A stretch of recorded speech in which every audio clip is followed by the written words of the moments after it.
Hello students, MCA Neha Himani from Sirsa. आज मैं कल हमारा पी का टेस्ट है तो आपके साथ सिर्फ एक टॉपिक डिस्कस करना रहता है पी का, वो है काउंसिल जनरल गाइडलाइंस। तो आज हम वो डिस्कस करने जा रहे हैं। मैंने दोनों शेड्यूल्स आपको करवा दिए हैं, होप्स सो आपने क्वेश्चन आंसर कर लिए होंगे। तो मैं क्लास स्टार्ट करने से पहले एक और बात कहना चाहूँगी। जो लास्ट टाइम परफॉर्मेंस रही है बच्चों की टेस्ट में, तो वो परफॉर्मेंस इतनी अच्छी नहीं थी। तो आपका रिटन पैटर्न जो है वो सबसे ज़्यादा बड़ी मिस्टेक थी। बच्चे, अगर आपको 5 नंबर या 4 मार्क्स ग्रैब करने हैं एग्ज़ाम में, तो आपको उतना कंटेंट देना पड़ेगा एग्जामिनर को। वो सिर्फ इतने से 3 लाइन के पैरा से आपको 4 मार्क्स या 5 मार्क्स थ्योरी में नहीं देने वाला।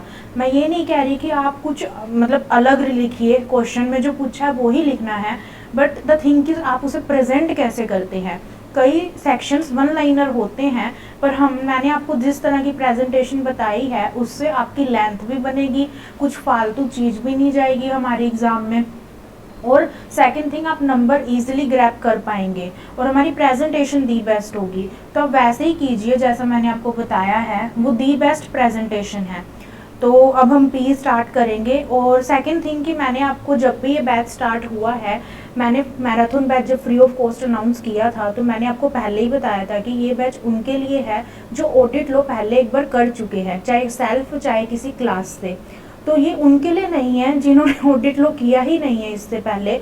तो आपको ये बैच बहुत फास्ट लग रहा होगा। जैसे जितने भी स्टूडेंट्स हैं, मेरे पास मैसेजेस आए तो उन्होंने बोले मैम हमारा 2 ही चैप्टर हुआ है, 1 ही चैप्टर हुआ है। तो अगर आप बच्चे 3 चैप्टर भी नहीं कर पा रहे हैं, एक आफ्टर वीडियो के बाद, रिविजनरी वीडियो के बाद आपसे 3 चैप्टर भी तैयार नहीं हो रहे हैं लोगे, तो इट मीन्स कि आप अभी तैयारी में आपकी कमी है। आपकी ये फर्स्ट रिवीजन है आई थिंक। तो इस वजह से आपको मोर एफर्ट्स करने की ज़रूरत है और आप थोड़ा सा और लेबर कीजिए इन सब्जेक्ट्स पे, क्योंकि सीए फाइनल में कोई भी सब्जेक्ट कम या ज़्यादा नहीं है। अगर आपको क्रैक करना है तो हर सब्जेक्ट को टाइम देना पड़ेगा। और थियोरेटिकल सब्जेक्ट आजकल ऐसे हो गए हैं टाइट मार्किंग, और आईसीए जल्दी से मार्क्स नहीं देता है। तो आपको अगर इन पे ग्रैब मार्क्स लाने हैं, एग्जाम्शन स्कोर करनी है, तो आपको इन चैप्टर्स पे अच्छा से फोकस करना पड़ेगा। स्टडी मैट के क्वेश्चन मैं आपको करवा रही हूँ, साथ के साथ आप कोई क्वेश्चन बैंक रेफर कीजिए जिससे आपके पास्ट पेपर, आरटीपी, एमटीपी के क्वेश्चन आंसर मोस्टली कवरअप हो जाए, ताकि आप पे बर्डन ना आए। और होप्स हो कि आप एमसीक्यू साथ के साथ कर रहे होंगे, क्योंकि एमसीक्यू की बुकलेट लास्ट मोमेंट पे आपसे नहीं होगी और बहुत ज़्यादा ओवरबर्डन हो जाएगा। आप अभी कर सकते हैं चैप्टर्स के साथ साथ, पर बाद में आपसे नहीं होगी। और अगर आपको एमसीक्यू में कोई हेल्प चाहिए तो मेरे टेलीग्राम चैनल पे लास्ट अटैम्प्ट में मैंने ऑडियो क्लिप्स डाली थी। हर एमसीक्यू की डिफरेंट ऑडियो क्लिप्स है केस बेस सिनेरियो की, तो आप वहाँ से हेल्प ले सकते हैं, आपको बहुत अच्छे से हेल्प मिलेगी वहाँ से। तो अब हम स्टार्ट करते हैं प्रोफेशनल एथिक्स में काउंसिल जनरल गाइडलाइंस। हमने शेड्यूल्स किए थे एक्ट के अंदर, हमारे सी एक्ट के अंदर कुछ काउंसिल जनरल गाइडलाइंस भी हैं जो क्या कहती हैं कि अगर आपने इनका वायोलेशन किया तो आप, जो हमने शेड्यूल 2 पार्ट 2 क्लोज 1 पढ़ा था कि एक्ट और गाइडलाइंस का वायोलेशन होता है तो सीए गिल्टी होता है, तो हम उसे वहाँ पे गिल्टी कर देंगे as per council general guidelines.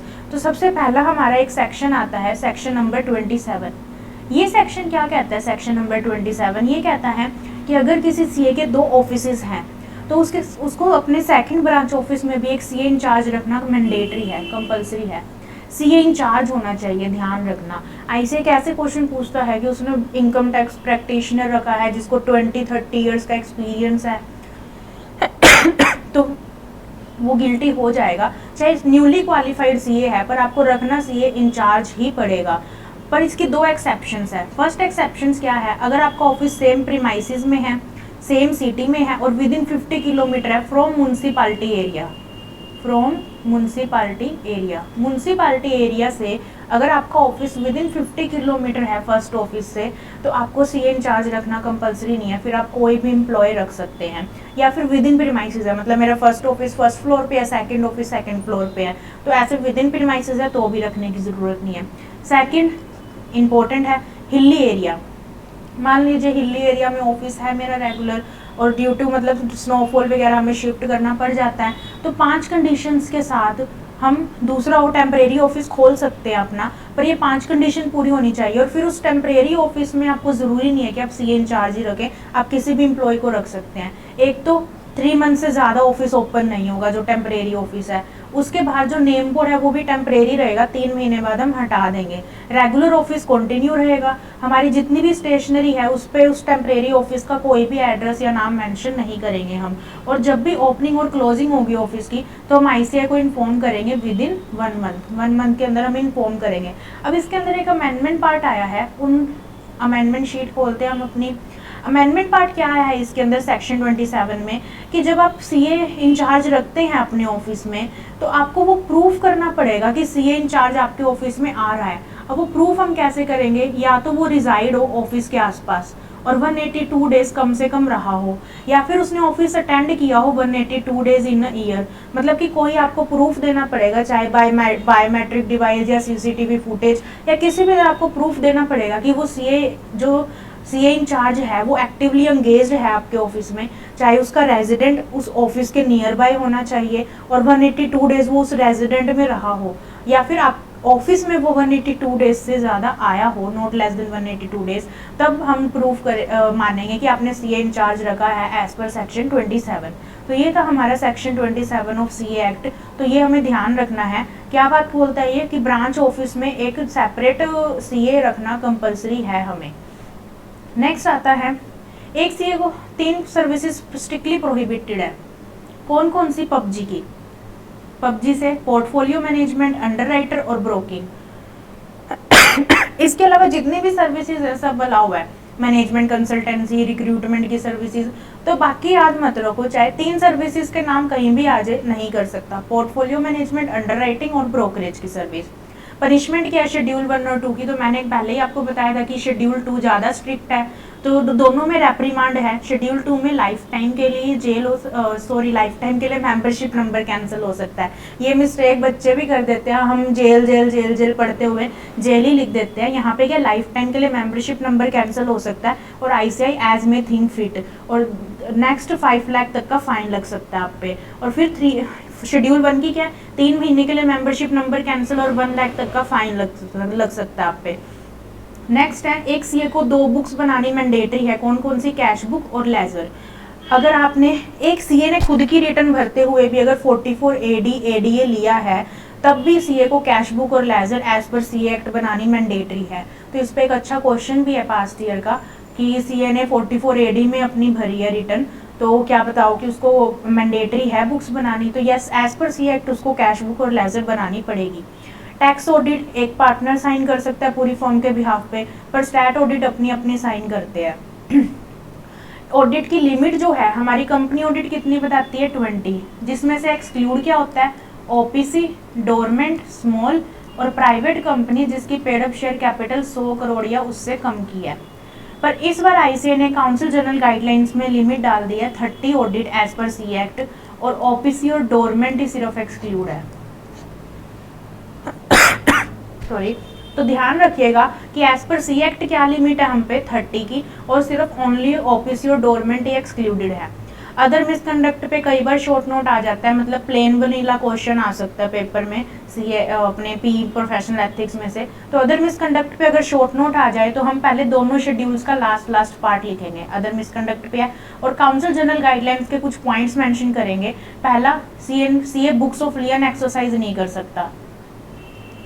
Books of लियन का मतलब क्या है कि लॉ भी प्रोहिबिट करता है, CA एक्ट भी प्रोहिबिट करता है कि एक CA बुक्स ऑफ लियन एक्सरसाइज नहीं कर सकता, मतलब कि क्लाइंट की बुक्स जब्त नहीं कर सकता, अपने पास नहीं रख सकता for the non payment of fees. Cursive method use नहीं कर सकता लोन सैंक्शन कराने के लिए, मतलब धमकी या थ्रेटन नहीं कर सकता। क्लाइंट के रिकॉर्ड्स जो है वो हाइड नहीं कर सकता अपने बेडरूम की अलमीरा में, और क्लाइंट पे टैक्स असेसमेंट वगैरह के केसेस चल रहे हैं तो आप उनके रिकॉर्ड्स हाइड नहीं कर सकते। तो यही वर्डिंग यूज है, हाइड इन बेडरूम अलमीरा। तो ये मत पूछेगा कि और कहीं भी हाइड कर सकते हैं क्या, ये एग्जैक्ट वर्डिंग हमारी लिखी हुई है। काउंसिल फंड्स मिस अप्रोप्रिएट किया, मैंने कहा था ना, embezzlement of money in professional capacity schedule 2 में आता है। काउंसिल का पैसा हेर फेर किया तो हम काउंसिल जनरल गाइडलाइन में पढ़ेंगे। असिस्टेंट आर्टिकल असिस्टेंट को स्टाइपेंड नहीं दे रहे, कोई अंडी एडवांटेज ले रहे हैं, कोर्ट में मिस रिप्रेजेंटेशन दिया, पब्लिक अथॉरिटी को रिप्लाई नहीं दिया, तो ध्यान रखिएगा false information to ICAI, doesn't supply information to ICAI, false information in empanelment, ये सब आता है शेड्यूल में। और अगर doesn't supply information to public authority तो ये आता है काउंसिल जनरल गाइडलाइन में। अनडिस्प्यूटेड फीस का केस है। अनडिस्प्यूटेड का मतलब क्या है? डिस्प्यूट नहीं है, फिर भी क्लाइंट ने हमारी फीस रोक रखी है, तो अगर अनडिस्प्यूटेड फीस का केस है तो दूसरा नया सीए उस क्लाइंट की ऑडिट एक्सेप्ट नहीं करेगा as per council general guideline. पर एक कंपनी के केस में कर सकते हैं, सिक कंपनी। पर इस बार एक अमेंडमेंट आई है और उन्होंने बोला कि अगर नया सीए डीडी बनवा ले, डिमांड ड्राफ्ट, क्लाइंट से जितनी फीस पेंडिंग है उतने का डीडी बनवा ले, तो फिर वो एक्सेप्ट कर सकता है ऑडिट। तो 2 एक्सेप्शन होगी, सिक कंपनी और एक डीडी वाली। नेक्स्ट उसके बाद हमारी अदर सर्विसेज की जो फीस है वो स्टैट ऑडिटर की फीस से ज़्यादा नहीं होनी चाहिए। अब ये ना कहीं कॉन्ट्राडिक्ट करता है। स्टैट ऑडिटर जो होता है ना वो अदर सर्विसेज दे ही नहीं सकता उस कंपनी में। हमने कंपनी ऑडिट में पढ़ेंगे 144 की जो प्रोहिबिटेड सर्विसेज है, जो एड्स की सर्विसेज हम करते हैं, accounting, book keeping, internal audit, actuarial, investment banking, investment advisory, design and implementation, management service, outsourcing की सर्विस, तो ये सर्विसेज सीए दे ही नहीं सकता अगर वो स्टैट ऑडिटर है उस कंपनी में। पर ये मतलब इन सर्विसेज के अलावा कोई सर्विसेज आप दे रहे हो, जैसे सर्टिफाई कर रहे हो कुछ, तो अगर ऐसा कुछ कर रहे हो आप, तो 4 कंपनियां हैं, PSU, government listed company, public company जिसकी टर्नओवर 50 करोड़ या उससे ज़्यादा है। तो इन 4 कंपनियों में ध्यान रखना अदर सर्विसेज की जो फीस है वो ज़्यादा नहीं होनी चाहिए स्टैट ऑडिट की फीस से, क्योंकि फिर वहाँ पे बायसनेस आ जाएगी कहीं ना कहीं और सीए फ्रॉड रिपोर्ट नहीं करेगा अपनी स्टैट ऑडिट रिपोर्ट में। इनडेटनेस इस बार चेंज हो गई है और 10,000 से 1 लाख आ गई है। अगर 1 लाख तक की इनडेटनेस है तो आप उसकी ऑडिट एक्सेप्ट नहीं कर सकते as per council general guideline. अगर हम कंपनी ऑडिट की बात करें, कंपनी एक्ट की, तो वहाँ पे 5 लाख है। इनकम टैक्स एक्ट की बात करें तो वहाँ पे 1 लाख है। एडवांस फीस इनडेटनेस का पार्ट बनती है, पर प्रोग्रेसिव बेस फीस इनडेटनेस का पार्ट नहीं बनती है। नेक्स्ट उसके बाद आता है हमारा केवाईसी नॉर्म। केवाईसी नॉर्म क्या बोलता है? नो योर क्लाइंट है टॉपिक बिल्कुल इररेलेवेंट, पर पेपर में आने के चांसेस हैं। स्टडी मैट में भी इस पे क्वेश्चन है, जल्दी से हिट नहीं होता ये टॉपिक। नो योर क्लाइंट, एक सीए को अपने क्लाइंट का डाटा मेंटेन करना जरूरी है as per council general guideline. अगर वो इंडिविजुअल है तो name, PAN, Aadhaar, contact detail, email ID, address ये करेगा। अगर कॉर्पोरेट है तो क्या क्या करेगा? अगर पार्टनरशिप फॉर्म है तो पार्टनर्स का नाम, पैन, आधार, उनकी पर्सनल डिटेल और पार्टनरशिप की डीड वगैरह। नॉन कॉर्पोरेट में आ जाता है। कॉर्पोरेट में हमारी कंपनीज आ जाती हैं तो डायरेक्टर्स के डायरेक्टर्स की पर्सनल डिटेल, कंपनी का सिन और कंपनी का एड्रेस, नेम वगैरह सब मेंटेन होगा। तो ये थी हमारी काउंसिल जनरल गाइडलाइंस। इसके अलावा जो इस बार अमेंडमेंट्स आई हैं काउंसिल जनरल गाइडलाइंस में वो क्या है? सेक्शन 27 मैंने आपको बता ही दिया है जो अमेंड हुआ है। उसके बाद 30 ऑडिट्स वाली बात भी मैंने बता दी, ओपीसी और डोरमेंट रहेगी। इंडेटनेस भी मैंने बता दिया, 1 लाख हो चुका है। अब लोगो सीए का कैसा होता है? तो इन्होंने बोला ये ब्लू और ये ग्रीन और ये सिंबल क्या क्या करते हैं, जस्ट रीड कर लेना आप। नेक्स्ट इन्होंने एक चीज ये बोली कि प्रैक्टिस वाले कंसल्टेंसी फॉर्म ओपन कर सकते हैं सेपरेटली, तो उसमें आप कोई पोजीशन होल्ड करते हो तो चल जाएगा, ये नहीं माना जाएगा कि आप कोई अदर बिजनेस कर रहे हैं। और राइटअप को लेके, आर्टिकल को लेके एक बात ध्यान रखना, एक तो मेंबरशिप नंबर और एफआरएन नंबर आपको देना पड़ेगा और फॉन्ट साइज आपका 14 से ज़्यादा का नहीं होना चाहिए एमसीक्यू पर्पज से। अच्छा, अब आप ये देखिए, ऑनलाइन थर्ड पार्टी प्लेटफॉर्म और एक है हमारा सर्विस प्रोवाइडर एग्रीगेटर। ये दोनों क्या हैं? ऑनलाइन थर्ड पार्टी प्लेटफॉर्म तो क्या बोलता है, जैसे बैंकिंग इंडस्ट्री है या आप आईटी टेक्नोलॉजी वाले ले लीजिए, वो क्या है, उनका अपना एक पैनल होता है, वहाँ पे हम अपना नाम एनरोल करवाते हैं और जो उनके क्लाइंट है वो हमसे एडवाइजेस लेते हैं। तो वहाँ पे हम अपना कोई एड्रेस, कॉन्टैक्ट नंबर, फर्म का नेम ये नहीं देते, ओनली हम अपने नाम के आगे एक सीए लगाते हैं और हम वहाँ पे अपना क्या है कि अपने मतलब उनको एडवाइजेस देते हैं उस ऑनलाइन प्लेटफॉर्म के थ्रू, तो वो अलाउ है। पर सर्विस प्रोवाइडर एग्रीगेटर में क्या बोला गया, जैसे मान लीजिए ये अर्बन क्लैप वगैरह जो ओला उबेर ये हैं, अब वहाँ पे अपना नाम नहीं दे सकते। अब मान लीजिए ऐसे लिखा हुआ है कि आपको अगर प्लम्बर की ज़रूरत है तो इस नंबर पे फ़ोन कीजिए, और उसके नीचे लिखा हुआ है अगर आपको सीए की ज़रूरत है तो इस नंबर पे कॉल कीजिए, तो ऐसा अलाउ नहीं है, ये डिसरिप्यूट टू प्रोफेशन हो जाएगा। तो इसीलिए बोला कि ऑनलाइन थर्ड पार्टी प्लेटफॉर्म पे अलाउ है पर सर्विस प्रोवाइडर एग्रीगेटर पे अलाउ नहीं है। नेक्स्ट उसके बाद एग्जामिशंस में ये बोला कि आप एडवर्टीजमेंट कर सकते हो स्टाफ के रिक्वायरमेंट के लिए, अगर आपको खुद के ऑफिस के लिए चाहिए, क्लाइंट के ऑफिस के लिए चाहिए, या किसी अपनी बिजनेस प्रॉपर्टी को सोल्ड आउट करना है तो वो भी आप कर सकते हो, तो उसके लिए आप दे सकते हो अपना एडवर्टीजमेंट। पर पब्लिसिटी जैसा नहीं होना चाहिए। तो ये थी हमारी काउंसिल जनरल गाइडलाइंस। उसके बाद हमारी कुछ जजमेंट्स हैं। जजमेंट्स आपको वैसे याद नहीं रखनी है, पेपर में जजमेंट एक केस स्टडी फॉर्म में आएगी और आपको बस हिट करना है क्लोज और उसके अकॉर्डिंग आंसर देना है। देखिए शेड्यूल 2 पार्ट 1 क्लोज पर कौन सा था अपना, सब्सटैंशियल इंटरेस्ट। मतलब इन जजमेंट्स में कहीं ना कहीं सीए का सब्सटैंशियल इंटरेस्ट होगा, इसीलिए उसको ऑडिट से रोका गया है। अगर आप किसी ट्रस्ट के मेंबर हो तो उस ट्रस्ट की ऑडिट नहीं कर सकते। अगर आप क्रेडिट कार्ड होल्ड करते हो बैंक का और आपने क्रेडिट कार्ड की जो लिमिट है उसके बियॉन्ड 10,000 विड्रॉ कर लिया तो आप ऑडिट नहीं कर सकते। अगर आपने बैंक से लोन ले रखा है एफडी के अगेंस्ट तो आप उस बैंक की ऑडिट नहीं कर सकते। अगर आप किसी बैंक के स्टैट ऑडिटर हैं तो उसी सेम बैंक के, उसकी सिस्टर कंसर्न के, उसकी ब्रांचेस के उस सेम ईयर में स्टॉक ऑडिटर नहीं हो सकते। अगर आप कॉन्करेंट ऑडिटर हैं किसी बैंक के तो उसके स्पॉन्सर्ड बैंक के स्टैट ऑडिटर नहीं हो सकते। इंटरनल ऑडिटर है अगर आप किसी कंपनी में तो उस कंपनी के टैक्स और जीएसटी ऑडिटर नहीं बन सकते। अगर टैक्स जीएसटी है तो इंटरनल नहीं बन सकते, मतलब दोनों म्यूचुअली एक्सक्लूसिव हैं। फिर उसके बाद नेक्स्ट बोला कि अगर आप अनकोटेड शेयर के वैल्यूअर हैं किसी कंपनी के तो आप उस कंपनी के टैक्स और स्टैट ऑडिटर नहीं बन सकते, पर आप बन सकते हैं अगर उस कंपनी का लॉ रिस्ट्रिक्ट नहीं करता। मतलब सी एक्ट में रिस्ट्रिक्शन है पर अगर उस कंपनी का लॉ अलाउ कर देता है तो आप बन सकते हो, सी एक्ट को वो ओवरराइड कर जाएगा। नेक्स्ट बोला कि अगर आप किसी कंपनी में डायरेक्टरशिप होल्ड करते हैं तो 2 इयर्स का कूलिंग पीरियड लगेगा आप पे, फिर आप उस कंपनी के ऑडिटर बन सकते हैं। नेक्स्ट ये समझने के लिए देखिए, एक कंपनी है और उसका प्रोविडेंट फंड है। अगर आप कंपनी के स्टैट हैं तो प्रोविडेंट फंड के इंटरनल बन सकते हैं, पर अगर आप प्रोविडेंट फंड के इंटरनल हैं तो कंपनी के स्टैट नहीं बन सकते। मतलब अगर आपको छोटे के लिए अपॉइंट किया तो आप बड़े के ऑडिटर नहीं बन सकते, और अगर आपको बड़े के लिए अपॉइंट किया तो आप छोटे के ऑडिटर नहीं बन सकते। ठीक है, तो ये 2 पॉइंट्स इस पे है। नेक्स्ट शेड्यूल 1 पार्ट 1 क्लोज 11, ये क्या बोलता है, अदर ऑक्यूपेशन। अदर ऑक्यूपेशन मतलब कि आप ये काम कर सकते हो प्रैक्टिस में रह के भी। तो कौन कौन से काम है, इक्विटी रिसर्च एडवाइजर बन सकता है एक सीए, पर रिटेल रिपोर्ट इशू नहीं कर सकता। आर्बिट्रेटर मीडिएटर बन सकता है। फिर उसके बाद इन्होंने बोला कि आप डिजिटल साइन ऑब्टेनिंग अथॉरिटी बन सकते हो, हम करते हैं डीएससी अप्लाई क्लाइंट के बिहाफ पे। सेटलर बन सकते हो ट्रस्ट के, जैसे लिक्विडेटर होता है वैसे सेटलर होता है ट्रस्ट का। फिर बोला कि आप आईटी डिपार्टमेंट में जा सकते हो अपने एम्प्लॉयर के बिहाफ पे, पर आप अपनी सेम रैंक वालों के बिहाफ पे नहीं जा सकते, मतलब एम्प्लॉय के बिहाफ पे नहीं जा सकते। फिर उन्होंने बोला कि आप रेजिडेंट डायरेक्टर बन सकते हो, पर आप रेम्यूनरेशन सिर्फ बोर्ड मीटिंग अटेंड करने का लोगे।